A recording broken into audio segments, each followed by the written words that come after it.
everyone. Thank you for joining us. Today, I'm honored to have a very special guest, Rachel, the founder of Rad Nutrition. Rachel is a registered dietitian who specializes in gut health and helping people with digestive issues find relief from their symptoms so they can more fully enjoy food and their lives. Today, we'll chat about the benefits of mindful eating. We've talked about mindful eating in other videos, which I'll link in the description below. But for a quick overview, essentially, mindful eating is slowing down, noticing sensations, and being present while eating.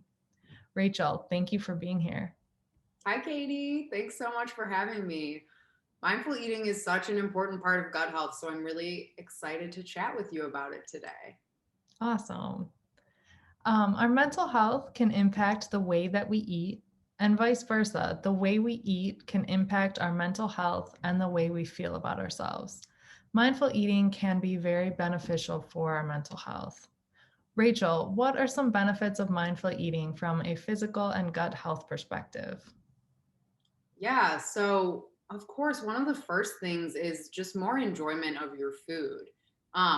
Mindful eating can also lead to less overeating and less digestive symptoms like bloating or acid reflux, diarrhea or constipation, things like that. And it can also help you have more energy. Awesome. All positive things. So, in therapy, we talk a lot about fight or flight in terms of stress response.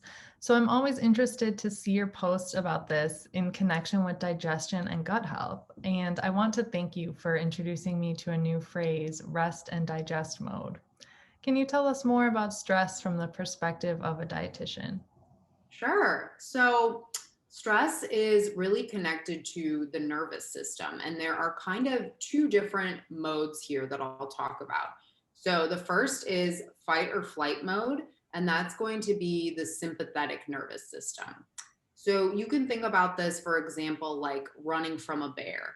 For our ancestors, this kind of thing was necessary for survival. But in modern times, we no longer have to run from the bear. Instead, we have tons of little stressors like sitting in traffic, alerts from our phones or computers, things like that. So, lots of little stressors coming up. And so many of us are stuck in fight or flight mode too frequently throughout the day. And then the other side of the coin is rest and digest mode, which is the parasympathetic nervous system. And this is a calmer, relaxed state when our bodies are prepared to put energy into things like digesting and absorbing our food. Okay, great description there. Being in fight or flight mode too often can be harmful for mental health.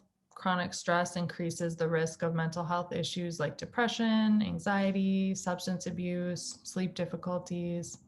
How can chronic stress impact digestion and gut health?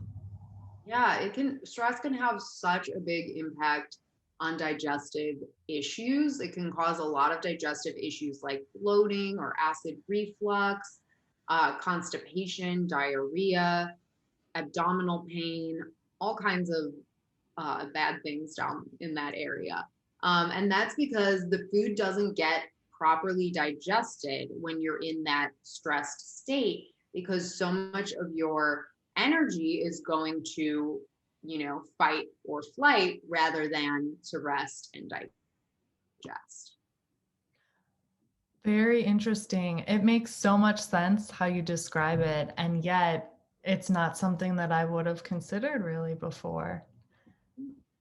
So now it seems like we have the important background information. What should we keep in mind once it's time to eat?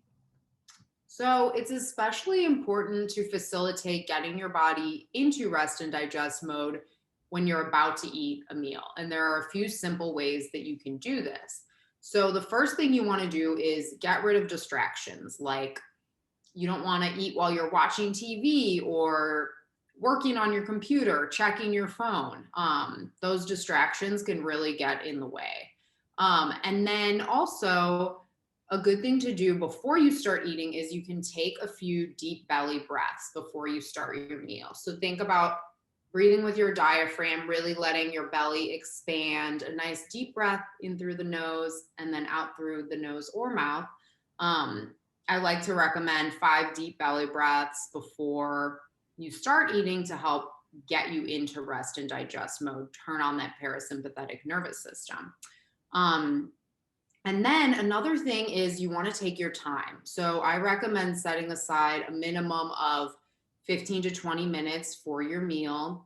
This will give you enough time to eat mindfully, to chew your food really well, which supports healthy digestion and absorption of nutrients. So going a little more into chewing your food well, try to chew it to like applesauce consistency. So if you're swallowing really big chunks of food, it's not going to get digested properly because digestion of your food actually begins in the mouth.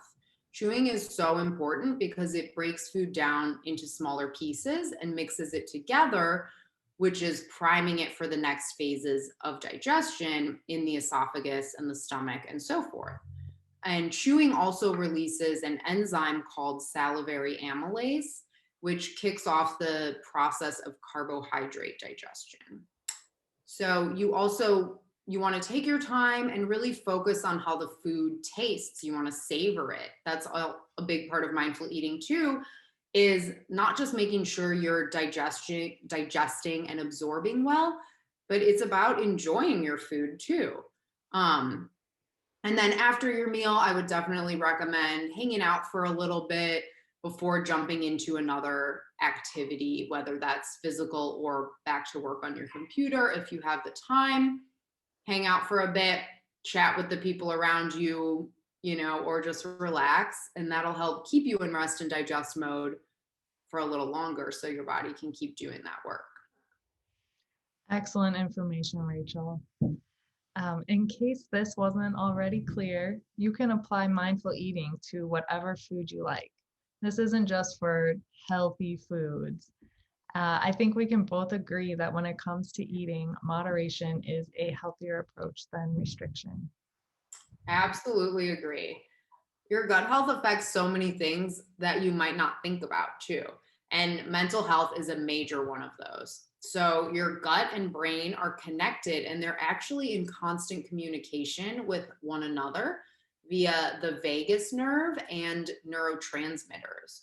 So if your gut health is out of whack, it can lead to mood issues such as anxiety, depression, brain fog. So, for example, the majority of your body's serotonin, actually about 90% of it, is produced in the gut.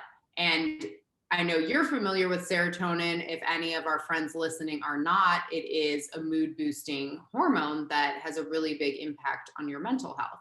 So, that's a big connection between the gut and mental health.